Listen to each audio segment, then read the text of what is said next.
our country is starting to become a failed society, a failed nation, whereby a lot of things are not working, a lot of things are not functioning. And the problem with these conversations, when I see honest South Africans, it gives me joy. It gives me joy in my heart, because it shows that, yes, you guys are being truthful. We know that, some other African countries, Nigeria inclusive, is not even there yet. There's a lot to be worked on. But don't come and paint South Africa. See, South Africa is all perfect, like there's nothing wrong. And that is why I went and I digged out this conversation of honest South Africans who are all opening up, pardon me there, to tell us the honest things that are going on in their country. How the blacks, the minorities are going through hell. There are no jobs and whatnot. I'm going to leave you guys to listen to them right here with your ears, so you know. So you Nigerians, don't let anyone belittle you that, oh, South Africa, they are this, no, they have their issues. And these are honest South African, reasonable South Africans who are spitting out the truth, letting us know that, yes, we have issues in our country, South Africa also, just the same way Nigeria has, Mozambique and the likes, and other African countries, they have a lot of issues to be worked on. So South Africans, some of you, don't come and try to bully our people. Don't come and try to, reign like there are no issues in your country. Anyway, let's go listen to the conversations and I'll be back. South Africa is the richest country in Africa for whites, who, when you look at 7 million whites controlling 93% of the South African economy, their income per capita is over $56,000 dollars every year. That's American level, US level. But the black South Africans, who constitute 54 million people in South Africa, have to share 7% of the economy. And when you look at that income per capita per person, it's $550 a year. That means black South Africans have a lower income per capita than any other African country. So they're the poorest Africans, so to speak. That's destabilized already. You've said this before, and I remember it was one of the things we had to discuss, that you've said, and this is important for me as a black South African. Black South Africans pride themselves almost on having the best whites on the continent. We had whites that built Eskom and Sasol, and that's why we're better than you, and we beat our chests. But your argument is, sure, you guys live in Sandton, or we say you live in Sandton, but you actually in Alex. And now let's compare Alex to what you claim are poorer blacks in Nigeria, the Congo, Sudan, and they actually live better than you. Black people are not doing that like for like comparison. Yeah. We're boasting about, oh, look at Wits University. You never built Wits, and its greatness comes from the white Jewish business people. Boast about, they didn't even build Forte, but boast about an institution you've built. And you're basically saying black people in South Africa, who are 80%, only own 7% of the economy. And when you split it, it's $550 per black person. And white people, and I think in your tweet, you also spoke about Indians. They control 93% of the economy. Yeah. And per person, that's about $56,000. Yes. We're living in two different worlds. Two different worlds. South Africa is a country that was deliberately underdeveloped. So parts of it are very developed and parts of it are underdeveloped. And it's going to take a long time for that to be undone. We're looking, look at this place that we are now. If you look across the road, you'll see that people are living in really magnificent houses with amazing ocean views. And yet, the people that are not even 5 kilometers away from them are living in abject poverty. And there's a relationship between the people. There's a relationship wherein the people on the hill are happy to have the people live here in abject poverty because this is access to cheap labor, because they get to have free nannies, they get to have free domestic workers. And so unless and until you begin to work on undoing apartheid structural spatial planning, you are not going to get very far in terms of undoing South Africa, unless and until you begin to engage in the issue of land.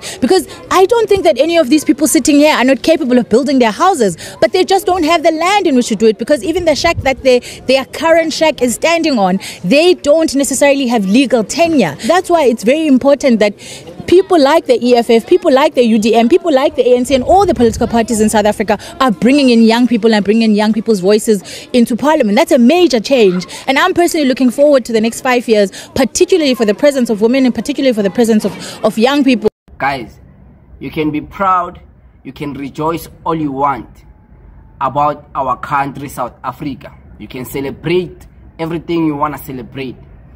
But the state of our country is an emergency.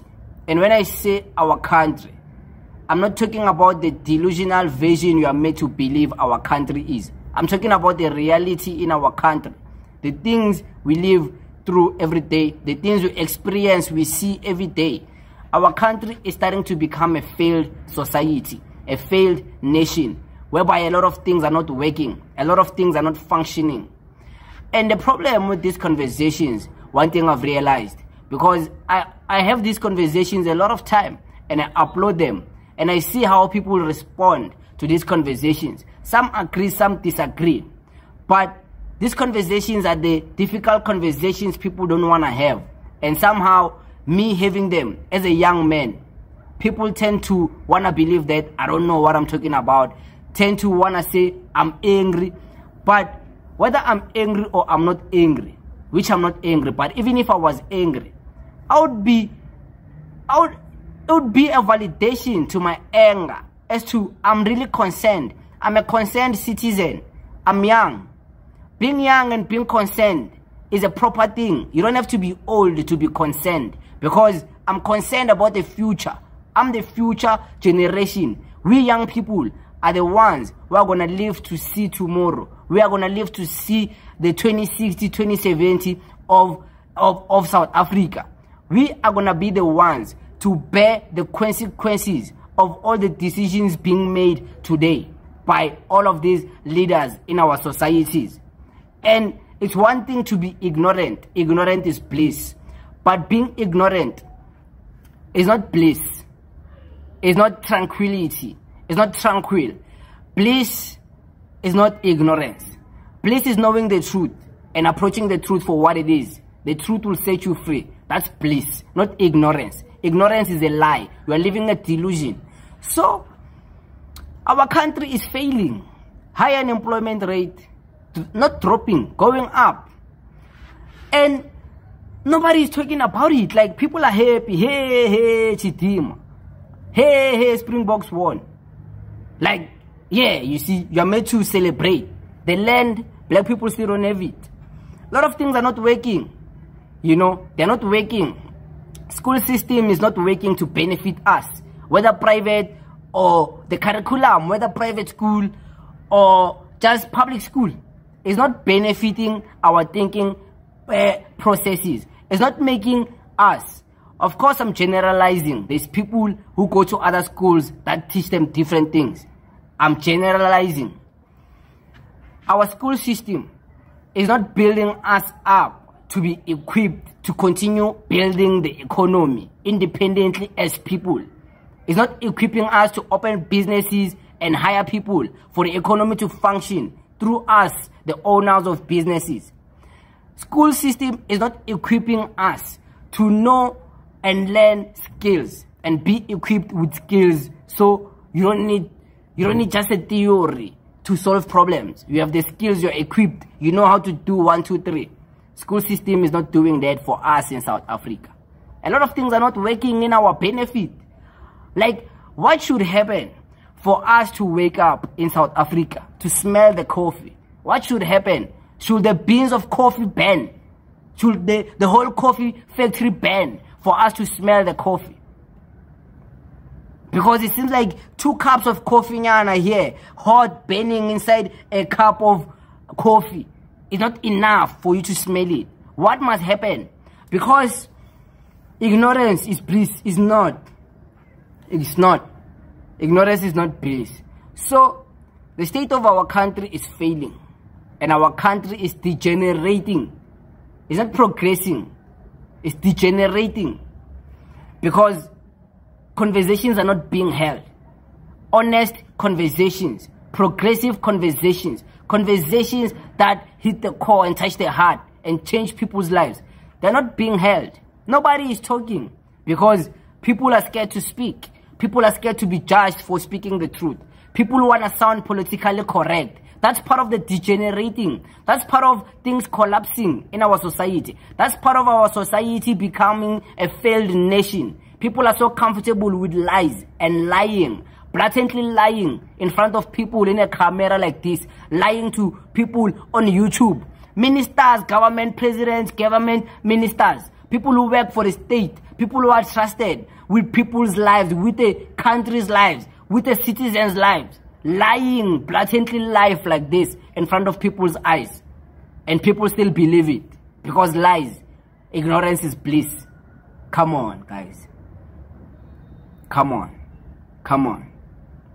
But hey, I'm young. I don't know what I'm talking about. Thank you very much. Right, guys, you heard everything that they said there. These were not my words. These were from South Africans telling us how it is straight up. And obviously, every country has their downside, just like South Africa. Thank you for watching, and I'll see you in my next video. Bye for now.